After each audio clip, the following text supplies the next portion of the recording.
Hello everyone, this is Kavita Koparkar. As you all know, Pratha has two grand stores, one in Pune and one in Thane. मला पुण्याच्या स्टोअरची एक गंमत share करावीशी वाटली म्हणून हा व्हिडिओ. ह्या वीकेंडला प्रथामध्ये भरपूर अशा फॅमिलीज आल्या होत्या शॉपिंगला ज्यांच्याकडे लग्न आहे. वेडिंग फॅमिलीज हा आमचा फेवरेट सेट ऑफ क्लायंट्स असतो, कारण त्यांच्या रिक्वायरमेंट्सप्रमाणे प्रथामध्ये साड्या आहेत आणि आम्हाला भरभरून दाखवता येतात.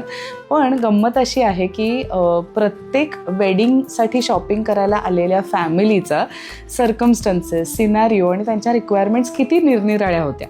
एक फॅमिली अशी होती की ती मुलगी अजून US-मध्ये आहे, पण आई, बाबा, तिची लहान बहीण आणि अजून एक कोणीतरी त्यांच्या फॅमिलीतलं असं चौघं आले होते. आणि ते म्हणले आमचं सगळं ठरलं आहे, आमचं थीम ठरली आहे, तिला काय हवं आहे ते तिला माहिती आहे, तिने रेफरन्सेस पाठवले, ती लग्नाच्या अगदी थोडे दिवस आधी येणार आहे, त्यामुळे आम्हालाच सगळी अथॉरिटी आहे आणि आम्ही सगळं शॉपिंग करणार आहोत.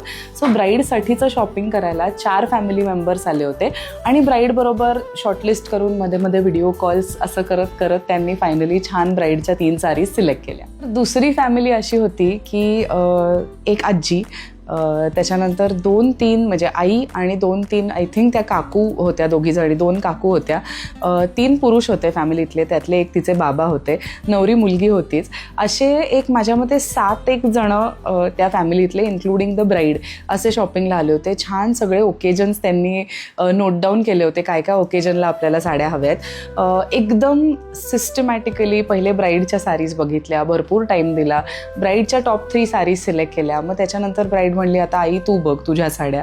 मग आईच्या साड्या बघायला त्यांनी भरपूर वेळ दिला, आईसाठीच्या साड्या घेतल्या आणि मग त्यांचं डिस्कशन चाललं होतं की आता खरं तर आज दमलोय आपण, आपल्या लग्नाला वेळ आहे, आपण पुन्हा एकदा येऊ आणि बाकीची खरेदी करू, असं म्हणून त्यांनी या 6-7 साडीज सिलेक्ट केल्या आणि त्यांचं शॉपिंग झालं. एक तिसरी फॅमिली अशी होती की ब्राईड इथे नाही आहे, पण ब्राईडची आई आणि 3 मावशी अशा 4 जणी आल्या होत्या आणि आजी पण होती. अशा बेसिकली 4 किंवा 5 लेडीज फ्रॉम द फॅमिली आल्या होत्या आणि त्यांचं असं म्हणणं होतं की ब्राईडला यायला अजून वेळ आहे, ती पुण्यात नाही आहे, पण आम्हाला शॉपिंग चालू करायचं आहे आणि आमचं असं ठरलं आहे की आमचं सगळं शॉपिंग आम्ही संपवून टाकणार आणि मग ती आली की तिचं शॉपिंग. तिने आम्हाला तिचे कलर्स सांगितलेले आहेत, so we know what not to buy. त्यामुळे आई, तिच्या 3 मावशा आणि आजी अशा 5 जणींचं उत्कृष्ट शॉपिंग त्यांनी केलं. आजीसाठी छान छान लाईट वेट पण सुंदर अशा साड्या घेतल्या. आईसाठी आधी मावशांना साड्या आवडल्या, मग त्यांचं असं डिस्कशन झालं आणि मग असं ठरलं की नाही, नवऱ्या मुलीच्या आईला आधी सिलेक्ट करू देत, मग आपण सिलेक्ट करू, म्हणजे मग आपल्याला आपल्या साड्या जास्ती हेवी दिसत आहेत, भरजरी दिसत आहेत, तिची सिम्पल दिसते असं नको व्हायला. आणि मग त्यांच्यात ती गंमत चालली होती की आईला सिम्पलच साडी आवडत होती, या दोघींना हेवी साडीज आवडत होत्या.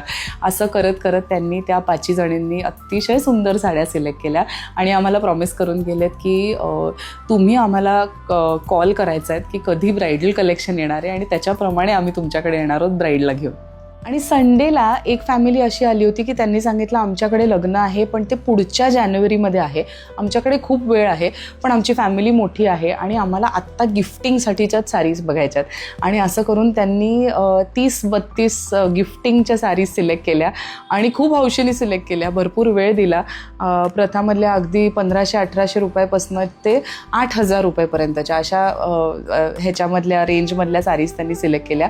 आणि ते म्हणल्या हा एक सेट ऑफ गेस्ट झालाय, आता थोडा क्लोजर सेट ऑफ गेस्ट आहे जो फॅमिलीतले लोक आहेत ज्यांच्यासाठी गिफ्टिंगच्या शॉपिंगसाठी आम्ही पुन्हा येणार आहोत आणि मग आम्ही फायनली तुमचं जेव्हा सगळं फेस्टिव्ह कलेक्शन, वेडिंग कलेक्शन आलेलं असेल तेव्हा आम्ही मेन फॅमिली आणि नवऱ्या मुलीचं शॉपिंग करायला येऊ. एक खूप इंटरेस्टिंग क्लायंट होते, एक सिंगल पुरुष क्लायंट आलेले होते आणि त्यांनी सांगितलं की मी मुलीचा मामा आहे आणि मला तिची लग्नाची मेन साडी घ्यायची जबाबदारी आहे, तर मला तुम्ही येल्लो साडी दाखवा. तर सगळ्या पिवळ्या साड्या आम्ही बघत होतो आणि मग त्याच्यानंतर ते कोणाशी तरी फोनवर बोलत होते आणि मग त्यांनी कन्सल्ट केलं वगैरे आणि मग नंतर फायनली साडी सिलेक्ट झाली. आणि मी त्यांना म्हटलं की खूप विशेष आहे की तुम्ही एकट्यांनी येऊन त्या नवऱ्या मुली मुलीची साडी एवढी हौशीने सिलेक्ट केली आहेत.